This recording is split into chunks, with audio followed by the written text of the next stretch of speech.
We need to smash the modern stronghold of two things in Christian families. And these two things affect the American Christian family at very high levels. Number one thing that's holding them back to obeying Christ and the Bible and God on having families, or strong families, is the myth of financial scarcity. And the second myth is the myth of idolatry, of extracurricular worship. First off, the secular world has convinced the modern Christian family that children are consumer liabilities. It takes so much money to raise a child nowadays. Claim that every child requires special bedrooms, private bedrooms. They require elite gadgets and technology, and they need an expensive education at some sort of elite college or university to succeed in life. So parents have to save hard and invest a lot of money and time in their children's life and future endeavors. This mindset leaves Christians wondering what to do. They feel trapped and they feel this financial anxiety, and they often choose voluntary barrenness instead of going and having larger kids. They'd rather limit their family size to keep up with the Joneses instead of obeying the Bible. We must reject this financial fear because it's not a biblical thing. The reality, nor is it true actually, the reality is that a two-parent household where both mom and dad go to work with often underperforms a one-parent income when the other parent stays home and takes care of the children, maybe like homeschooling and not going to childcare. Real wealth is often produced when the dad goes out there and goes and produces at a higher level, makes more per hour, makes more per day, more per week. So many times the double income trap is fracturing the family. It increases the tax bracket, and you have endless commuting and other expenses that are not thought of. So, however, when a family, though, if a mom and a children want to help participate in the family finances, that's a good thing because they can start a side gig. That's an amazing way to actually help with the main income. And it adds more than just, the side gig adds more than just money. It adds so many other things. The children and the mother and the father can all participate together, building family together. Family bonding is super powerful here. Children learn all sorts of things. They learn how to interact with people of other age groups. They learn how to do sales and marketing, writing. They can learn about accounting, manufacturing, and service. They learn how to serve other people and how money actually works.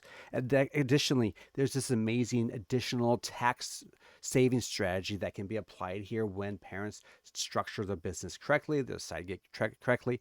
They can reduce taxes immensely and actually having tax-free income for part of their children's income if they structure it correctly. Talk to an accountant about that. But there are opportunities for this, and you can keep the money within the family at a much higher rate. We must return to the biblical framework of having a productive household. In a strong family, children are not drains on wealth. Rather, they're a positive asset. They're a net positive asset to help the family on.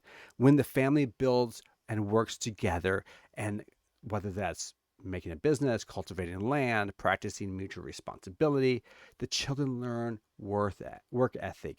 They learn how to get into business themselves. They learn about financial literacy early on in life. A large family operating as a unified economic unit or team creates this generational wealth and security rather than draining it.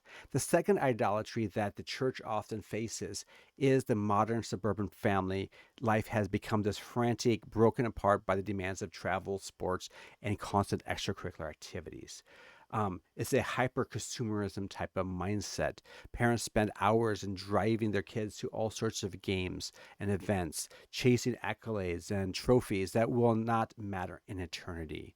Good mothers are not defined by how many games they bring their kids to, and good fathers are not defined by making it to all their kids' sporting events. That's a fiction of today's day and age. This lifestyle feeds something, a critical modern crisis: radical peer dependence. By constantly segmenting children by age group, whether it's in secular sports or in the classroom or even in the church, we isolate them from mature believers, from the family, from grandparents. They learn how to act and think from immature peers rather than from mature adults, from mature or even children who are more mature than them. The true vertical evangelism, if you want to put it that way, requires that we break this cycle. We as Christians have Christian families need to have children who are integrated into our lives.